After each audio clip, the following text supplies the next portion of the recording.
I hate discussing this topic ad nauseum because I feel it's so nonsensical. But I feel like it's my job as a member of the media to disclose information that is very important and pertinent as well. And not only that, the correct information as well. Because people be messing with these definitions. It's messing up in my head, damn it. Get a dictionary. Yes, absolutely. With that said, let's get into this topic about Bruno Mars, okay? Now, we all know Bruno Mars. We all know who he is. He's been killing it in the game for 9, 10 years now. And unfortunately, somebody has dragged his name in the mud slightly because this person in particular has accused him of what I hate to talk about, but we'll talk about nonetheless, cultural appropriation.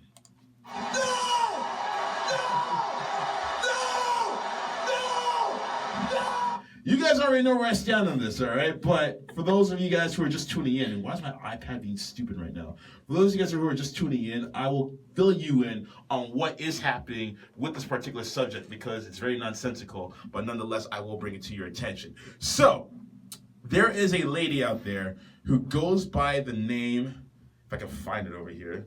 Where's that? Yeah, okay, there we go. I don't even know if this is her real name, and if it is, this is very ironic. But she goes by the name of Siren Sensei, okay?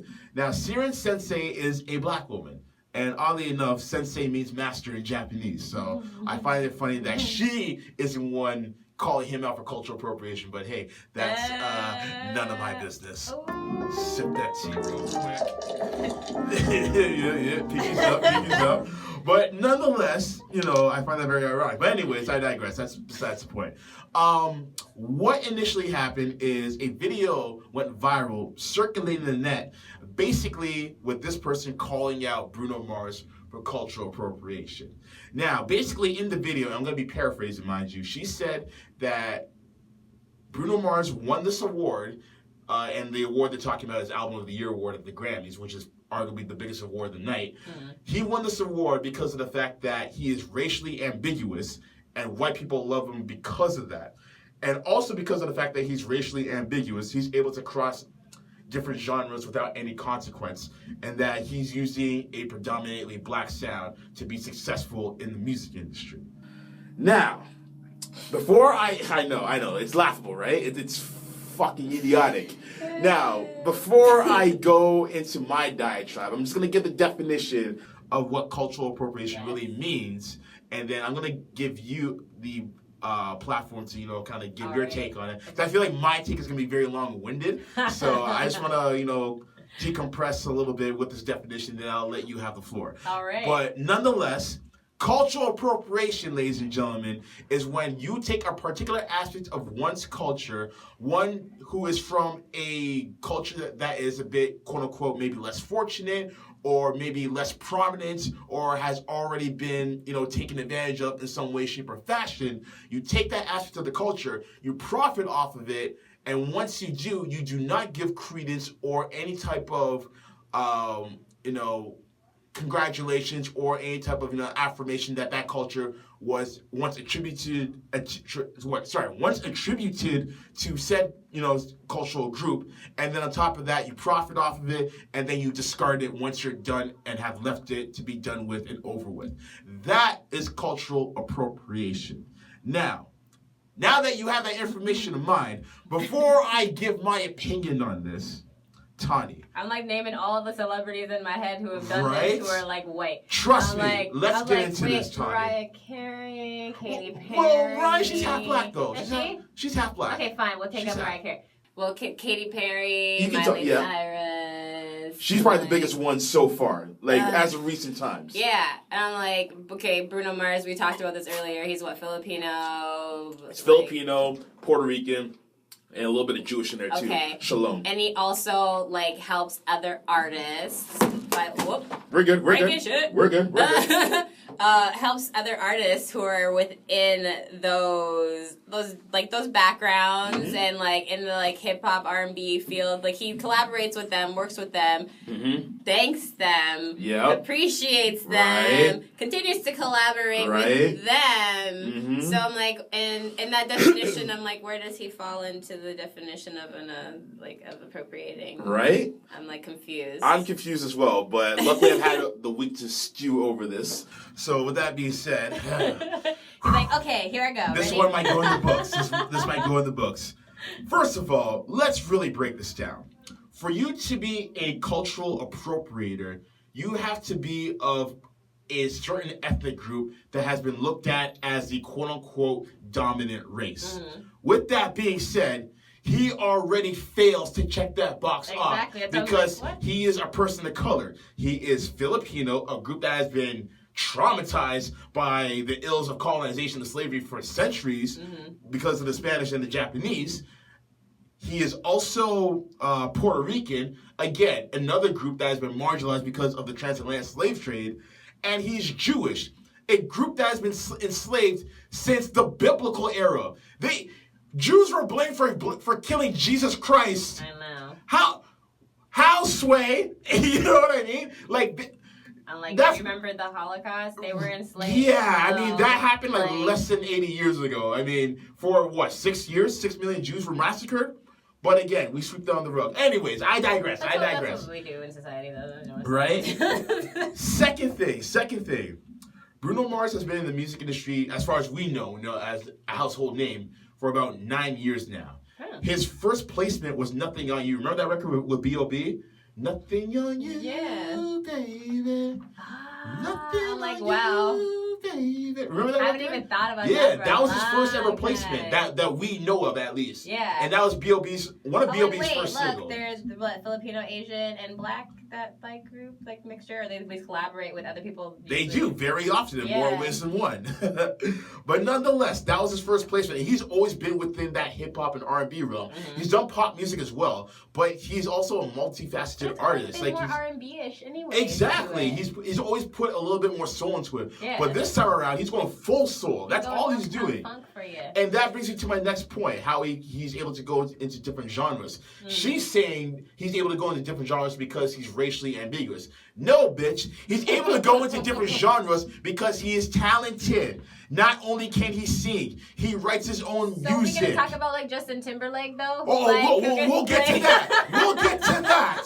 Don't you worry, my friend. We will get to that. We're going to talk about that, though. Mickey Mouse Crew to singing with Jay-Z, being on R&B and Right? Or Justin Bieber, you heard that album? Trust me, I've heard these records. But again, he gets the pass though, right? Okay. Let's keep it moving though. But Bruno, because he's right in the center. Exactly, exactly, right? It's easier that way.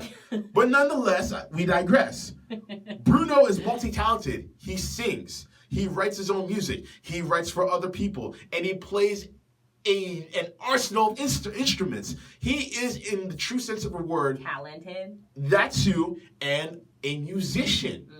He's able to do that because he's talented in those fields, not because he's a little less darker than most people within hip hop and R&B. No, you ignorant fool. And then another thing about this that's really bothering me is the fact that Bruno, he damn near goes out of his way to give praise to the people that came before him. The man thanked Teddy Riley, Babyface, Jimmy Jam for the award that he won at the Grammys. Even the year before, when him and Mark Ronson, a British producer, won the award for Best Song of the Year for Don't Believe Me, Just Watch, or Uptown Funk. That's the name of the song, technically. Uptown Funk. They went out of the way to thank George Clinton and the Parliament Funk crew for modernizing and revolutionizing that sound, because if it weren't for that, they wouldn't have been able to make that record. They went out of their way to thank the greats in that regard. So where does he fit into this definition of? I still don't know. I don't know. Where? Bitch, where? Where? Did she look up the definition? Over yonder. Was it her own context of what appropriation meant? Listen, this is what it comes down to. I just hate it when people, they find a hot button topic to touch on, but then they get it all wrong. What she was saying, there are certain things about cultural appropriation that she was saying that was correct, but it did not apply to Bruno freaking Mars. Like, it's to the point where there's only a vocal minority of people who are agreeing with her, and that's probably because they're idiots. I have no problem saying that. If you have a problem with that, get at me. At the end of the day, there are people who are co-signing him. Jimmy Jam co-signing him, saying, yo, do you, bro, you've earned it. Rhapsody co-signed him as well. A whole bunch of people. And what I find funny is that she was referring to the Album of the Year award and is going to him because he's racially ambiguous. If your whole argument, I'm going on the basis of her argument, if your argument is based on racial imperialization and what have you, then why would it have taken 10 years for another person of color to win that Album of the Year award? Because if you look back, the last person of color to win that Album of the Year award that was a person of color was Herbie Hancock. He won the award for Best Album of the Year. And he's not even like a big name in pop culture.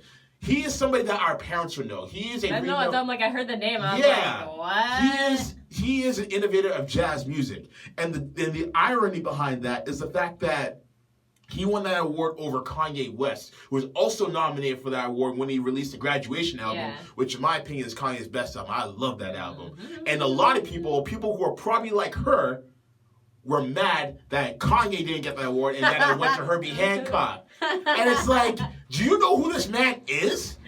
Do you know how many times his records have most likely been sampled by other hip-hop artists? Yeah. I'm like, so you heard that song that you heard that, you're like, that song's so good. I'm like, do you even know who that was? Exactly. Yeah. I wouldn't even be surprised if Kanye himself had sampled Herbie Hancock. I don't know that for sure, but I would not be surprised. So, since then, no other artist has won the Album of the Year who has been a person of color. The irony behind that is that the artists who have won Album of the Year have been certain artists who have profited off of black music like R&B and hip-hop. Like Adele, she won Album of the Year a few years back. Now, what I respect about Adele is that she gave credit. She gave credit to Beyonce in particular for making an amazing album in her own right, and which she thought that Beyonce should have won the Album of the Year award for. By the way, she's never won the Album of the Year award, which is mind-boggling to me. She's never won it before, which is stupid. And I'm not even a huge Beyonce fan, but I respect. But I'm like, oh, what? Exactly, I respect the work. You know what I mean? So my thing is this: if you are going to claim cultural appropriation,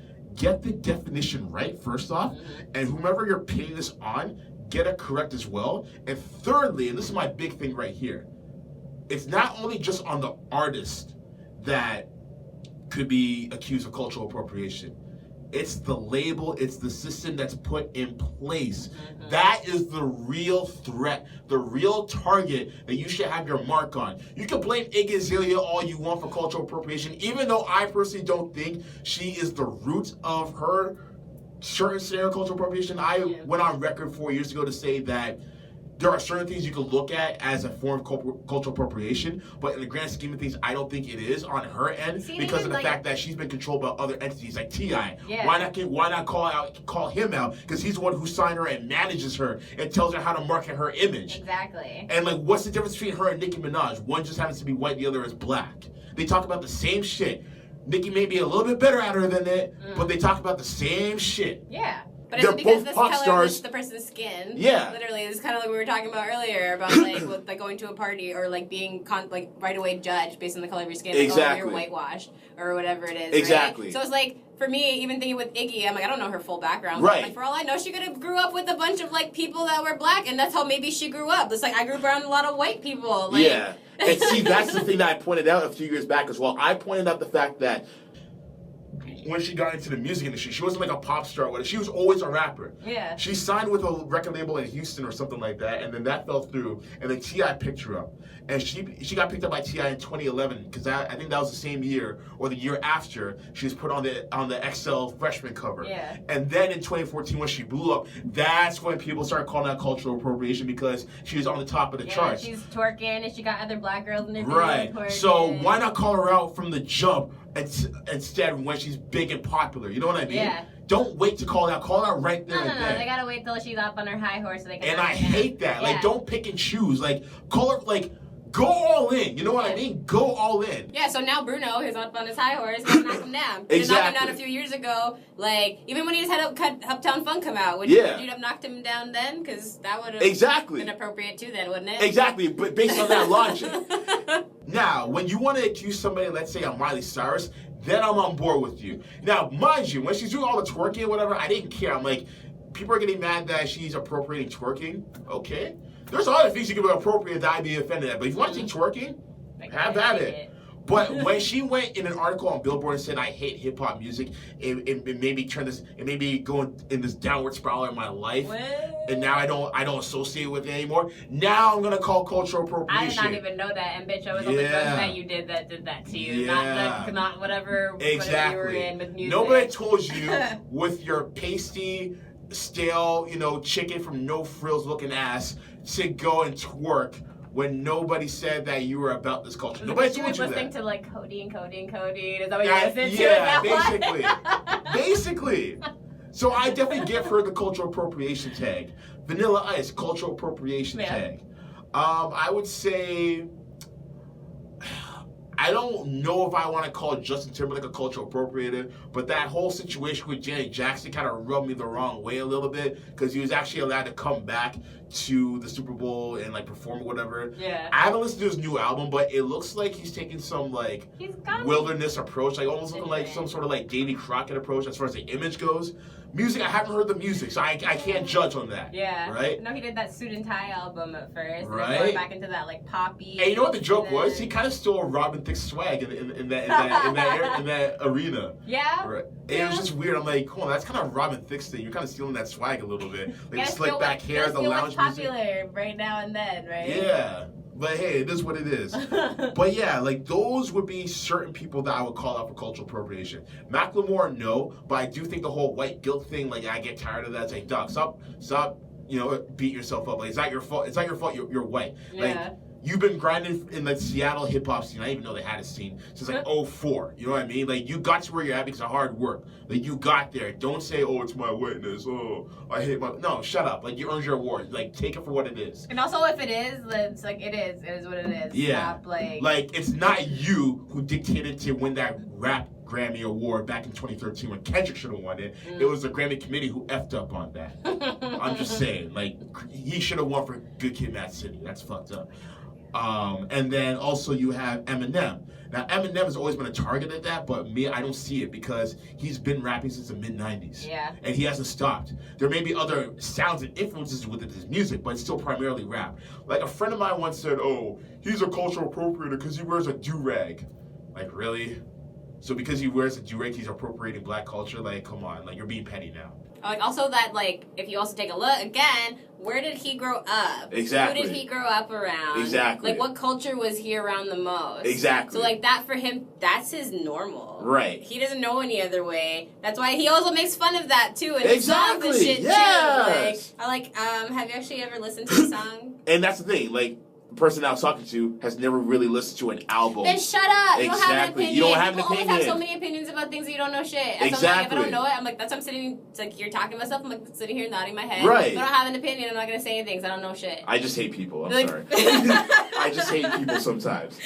And the thing is, like, that whole, he wears a drag, therefore he's appropriating culture. If that's the case, based on that logic, then are you not appropriating European culture by buying your jeans from H&M, for example? I mean, let's call a spade, right? You see how dumb that sounds? That's the kind of logic you're using. Like, you want to get all into that then? Like, let's go really break it down. Let's really break it down. You know what I mean? So, yeah, like, I had a big debate about this over last weekend because, I just found out about it. But at the end of the day, when it comes down to it, for something to be known as cultural appropriation, you have to be part of the majority of what's known as a dominant culture, so aka white, for example. You have to go into somebody's culture, take an aspect out of it, use it for profit and for gain, don't give any credit towards it, and then discard it once you've made your money. That, in essence, is cultural appropriation. Yeah. But when you stuck with the culture for God knows how long, like in Eminem, for example. Because when you said that, I was like, that